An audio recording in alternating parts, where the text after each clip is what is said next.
Helo bawb a chroeso I taro gyda Nia. Wel, heddi fi'n mynd I wneud darlleniad I chi ar beth sy'n dod nesa yn eich bywyd chi. Okay? So fi'n mynd I ddefnyddio dec yr unfolding path I weld beth sy'n ar y ffordd I chi nesa. A sy'n ots pryd chi'n ffindo'r darlleniad yma, okay? Sdim terfyn amser yno fe. So, pryd bynnag chi'n ffindo'r darlleniad, nawr I chi fod I gael y neges, okay? Mae ysbryd moyn I chi gael y neges hyn nawr, okay? Right, so beth yw'r egni ar y foment, please, ysbryd? A dath hwnna mas. Egni'r foment yw'r brenin y cwpanau. Right, okay. So mae egni cryf iawn fan hyn, okay? Mae'r brenin y cwpanau yn berson emosiynol. Mae fe'n gwybod yn gwmws fel si fod mewn cariad, okay? Mae fe'n berson sydd yn gariadus iawn, okay? A mae fe'n berson sy'n nabod teimladau hunan. Okay. So dyna'r egni'r foment. So os ti chi yn yr egni yma ar y foment, mae hwnna'n egni really dda, okay? Chi'n dechrau bant y cwbl o fisoedd nesaf mewn ffordd positif, okay? Mae'ch emosiynau chi yn positif iawn ar y foment, okay? So mae hwnna'n gerdyn really lyflu I ddechrau dy. A mae pob brenin yn y dec yn arweinydd, so falle bod chi'n arweinydd eich emosiynau, okay? Chi'n ymddiried yn emosiynau hunain ar y funud, okay? Okay, diolch ysbryd. Gawn ni nawr, please, yr egni sydd I ddod. Yr egni sydd I ddod yn yr amser byr, okay? Beth yw'r egni sydd I ddod yn yr amser byr, please? Iawn, okay. So beth sydd wedi dod mas I chi fan hyn yw'r offeriadau uchel, okay? Nawr mae hon yn siarad am falans, okay? Edrych yn fewnol ar eich teimladau a'ch emosiwn, okay? A dilyn eich greddf. Mae hon yn atgoffa chi I ymddiried yn eich llais mewnol, okay? Ymddiried yn eich greddf, okay? Na beth mae hon yn gofyn am. So, ar y foment, so, yn y cwbl o fisoedd nesaf, fi'n teimlo fan hyn bod chi'n mynd I ymddiried yn eich hunan fwy, okay? Mae hwn I ddod I chi, a chi'n mynd I edrych yn fewnol ar teimladau eich hunan yn y cwbl o fisoedd un sy'n dod o'ch blaen, okay? Yn y tymor byr. Chi'n mynd I fynd mewn I'ch hunan, mewn i'r is-ymwybod, okay? A ffindo cwbl o bydda'ch mas am eich hunan.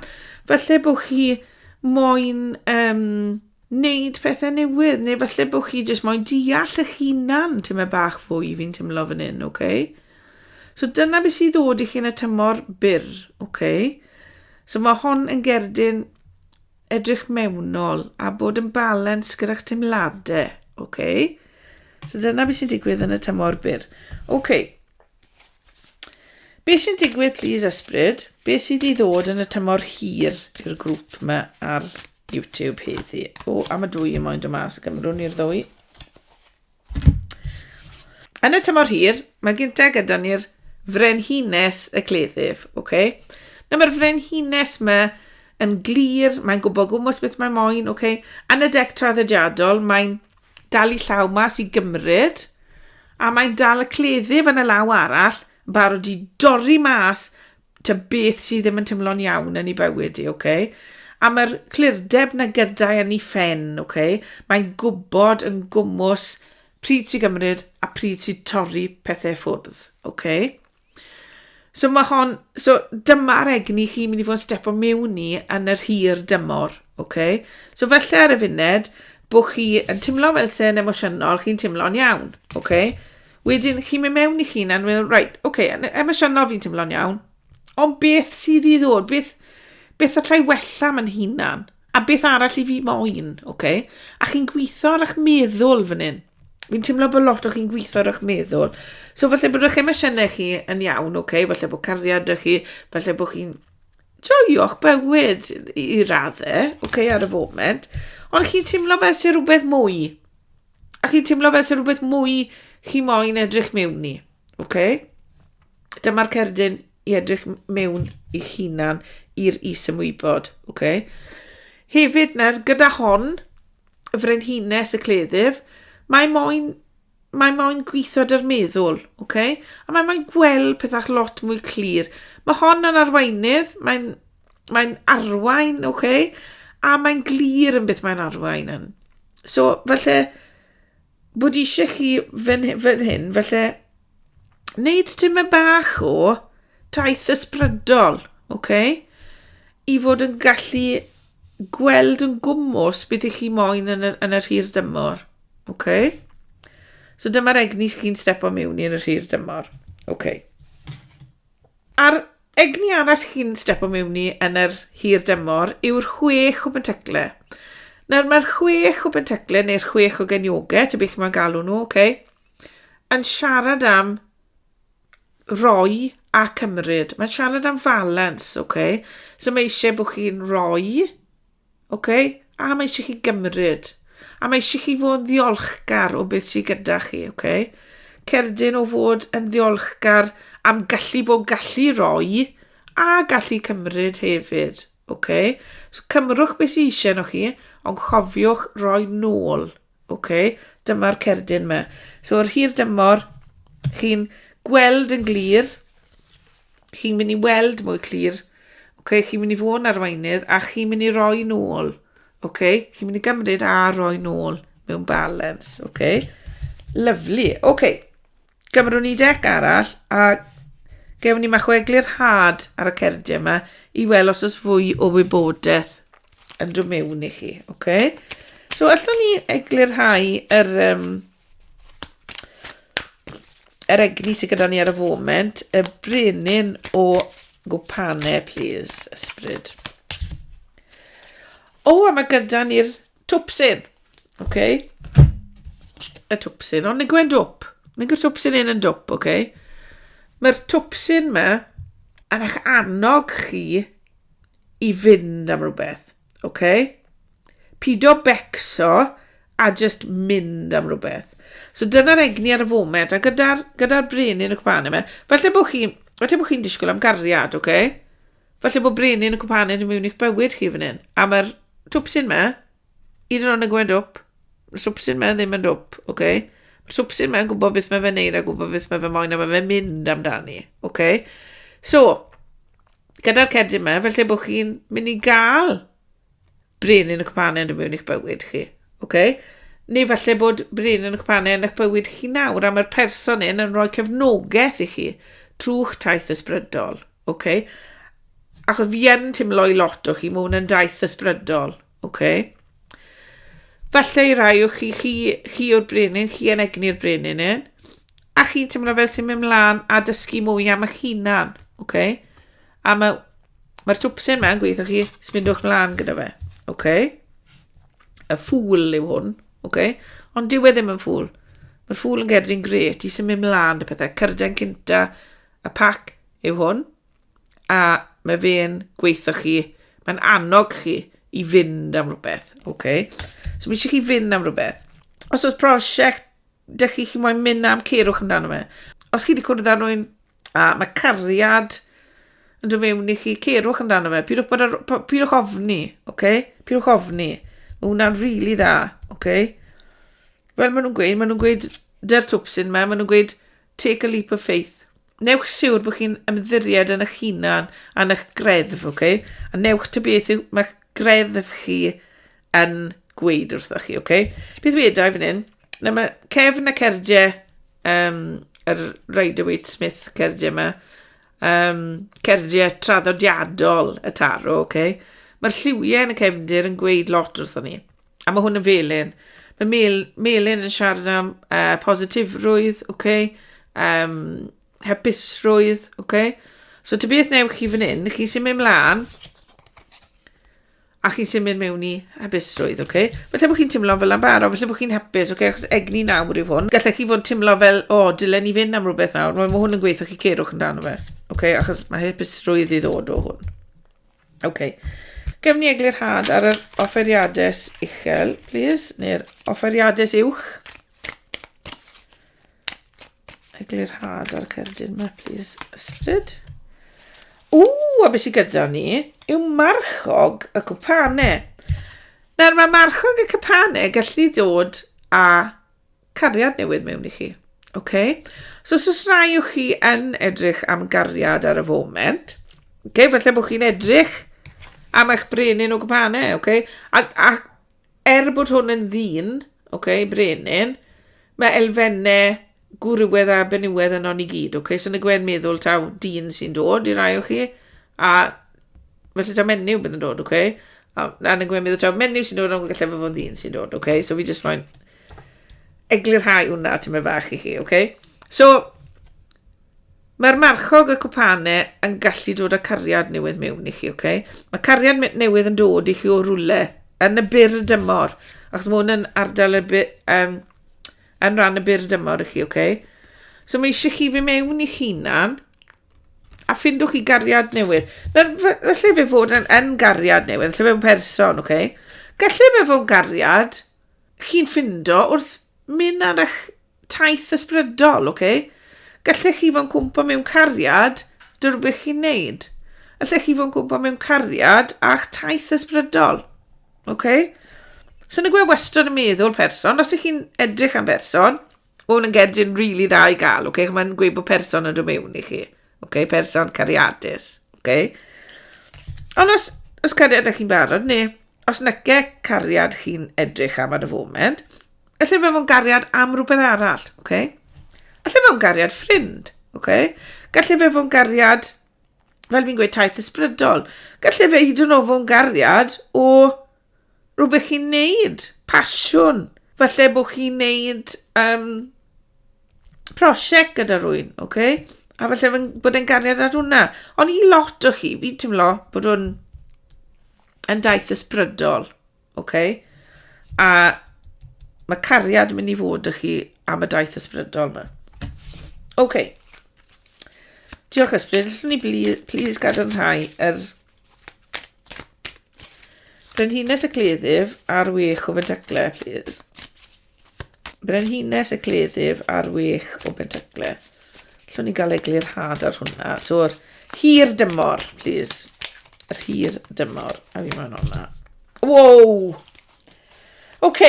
Nawr, gymryd i'r cerdyn mas o canol y pac, So mae fi arfer neu yna. Fi arfer siafflo nhw a cymryd tybeisi ar y brig, Tybeisi ar y pen. Ond o'n i moyn pigon mas o ganol y pac. A beth fi wedi pigo mas, boys? Y 10 o gwpanau. Y 10 o gwpanau. Nawr, waw. Y 10 o gwpanau yw'r cerdyn o hapusrwydd, bywyd teulu, Cerden o bopeth i chi moyn, Os i chi moyn teulu, gewch i fe. Os i chi moyn hapusrwydd, gewch i fe. Os i chi moyn cariad, gewch i fe. Na beth yw'r 10 o gwpanau, Cerdyn lyflu, cerdyn y teulu yw'r cerdyn yma, So os i chi yn edrych ar dechrau teulu, mae'r taith yma, mae hwn yn yr hir dymor, ond mae fe'n dod. A os teulu ydych chi'n barod, falle byddwch chi'n clywed am aelod newydd o'r teulu'n dod mewn, Falle bydd un o'ch plant chi'n priodi, Falle gewn nhw blant, neu beth bynnag, Mae'ch teulu chi'n tifu dy'r cerdyn yma. A galle fe fod tifu mewn fwy o aelodau dod mewn i'r teulu, neu galle fe fod yn ariannol, fwy arian yn dod mewn, gallwch chi gadael arian i'ch plant, Galle fe fod yn garden le chi jyst yn teimlo'n hapus gyda'ch teulu, Chi'n teimlo'n gyfforddus, chi'n teimlo'n hapus, mae'ch emosiynau chi mewn balans am bopeth, chi'n teimlo cariad, mae'r cerdyn yma yn gret, a cobi sydd wedi dod mas i chi am yr hir dymor, bwys. Ond mwyn cael hwn, mae rhaid chi'n ei siwr bod chi'n cymryd a roi, Mae rhaid chi'n ei siwr bod chi'n stepo mewn i egni'r brenhines y cleddyf, bod chi'n glir yn beth i chi moyn. Achos wedyn gallwch chi gael hwnna. Waw, dyna'r darlleniad lyflu. So, be na i nawr? Be na i nawr? Na i gymryd... Waw, pa pwy gyrraedd? Fi'n mynd i gymryd cerdiau'n amseru. Fi'n mynd i gymryd cerdiau'n amseru am yr byr dymor a'r hir dymor. I chi, jyst i gael fwy o wybodaeth. So dy beth yw hwn, fel fi'n gweud, i rai o chi fi'n teimlo fel sef e'n daith ysbrydol, mae taith yn mynd mlaen dy fi fan hyn, wedig bod hwn wedi dod lan, y twpsyn wedi dod lan dy'r egni nawr, fi'n teimlo bod taith yn digwydd fan hyn i chi, a mae'n daith ysbrydol i lot o chi, a mae'n daith o gariad i lot fawr o chi, a fel fi'n gweud, gallai fod hwnna'n gariad at prosiect neu swydd neu busnes neu rhywbeth, ac gall hwnna ddod â tulu i chi, so os na'n gallu moyn tulu fel tulu traddodiadol, cariadus, felly bod chi moyn tulu busnes, pobl i weithio dy. So gallai hwn weithio. Dy pwy ffordd sy'n teimlo'n iawn i chi. Chi'n gwybod yn eich greddf. Beth sy'n iawn i chi yn y neges yma. So be fi'n mynd i wneud? Fi'n mynd i gymryd cerdyn amseru ar gyfer yr byr dymor gynta. Byr dymor, please. Cerdyn amser y byr dymor. A mae fe'n gweud mis Awst. So yn y byr dymor mis Awst, sy'n mot pryd chi'n gwylio hwn, mis Awst. Y mis Awst nesaf sy'n dod, neu falle bod hi'n Awst nawr chi'n gwylio fe, Mis Awst, mae'r byr dymor yn mynd i ddigwydd. So mae fe'n gweud, nawr yw'r amser, y mis Awst, i gymryd be chi wedi dysgu neu be chi wedi roi, Mae fe'n gweud wrthoch chi, allwch chi gymryd nawr beth chi wedi dod i mewn i rhywbeth, So falle bod chi wedi bod ar daith nawr tan mis Awst, erbyn mis Awst, chi'n gwybod beth i chi moyn a chi'n deall eich greddf yn fwy. Chi wedi mynd mewn, chi'n gwybod beth chi'n moyn a chi'n deall eich greddf fwy. So erbyn mis Awst byddwch chi'n gwybod na. Yr hir dymor, please, allwn ni gael amseriad hir dymor. Bydd ni'n edrych ar fan hyn. Right, Capricorn mae fe'n gweud. So mae amser Capricorn, mis Ionawr, So wedyn ni, ac bod hwn yn hir dymor, wedyn ni ddim Ionawr nesaf, wedyn ni'r Ionawr ar ôl ni, So, diwedd Ragfyr i Ionawr, ond dim blwyddyn nesaf, Wedyn ni yw hwn. A mae hwn yn gweud, chi di gweithio'n galed i gyrraedd rhywbeth, ond nawr mae fe gyd gwerthau. Mae fe werth y gwaith chi di roi mewn. So dy beth yw hwn, chi'n mynd i gael hwn ar diwedd y daith. Y cerdyn tulu, hapusrwydd, gorfoledd. Fi'n mynd i weid, ar diwedd y daith. So, erbyn mis Awst byddwch chi wedi dysgu beth sydd angen dysgu arnoch chi. Mwyn symud mlaen, a erbyn diwedd mis Ragfyr, dechrau Ionawr, ond dim yr un nesaf, yr un ar ôl ni, bydd hwn gyda chi,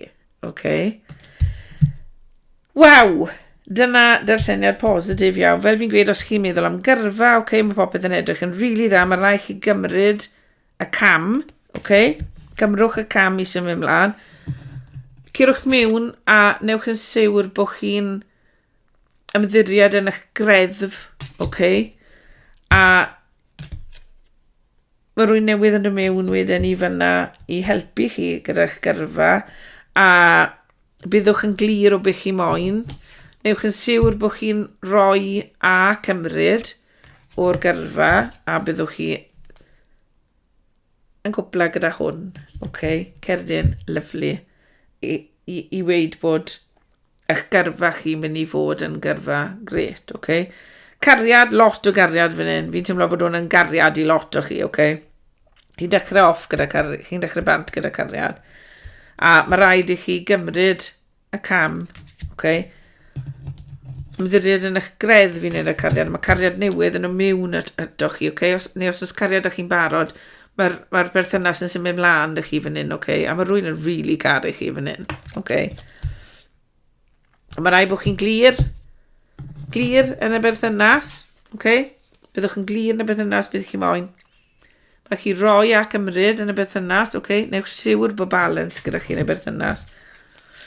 Chi'n mynd i gael tili lyflu ar diwedd y dydd, A os oes tili ydych chi'n barod, bydd y tili jyst yn tifu, Fel chi'n mynd mlaen trwy'ch bywyd. So fi'n really gobeithio bod hwnna yn neud synwyr i chi, bwys. A mae'r llwybr yn mynd mlaen yn edrych yn lwybr lyflu, a mae fe'n cwpla gyda cerdiau'n lyflu, tili, cariad, popeth i chi moyn, So dyma'r neges wrth ysbryd heddi amdano'ch bywyd chi yn symud mlaen y cwpl o flynyddoedd nesaf. So gobeithio bod chi wedi joio hwnna, gobeithio bod yn neud synwyr i chi. A os chi wedi joio fe, rhowch bawd lan, cofiwch tan ysgrifio, a canwch y gloch fel bod chi ddim yn colli darlleniad arall, A tan tro nesa, drychwch ar ôl eich hunain, a wela i chi tro nesa.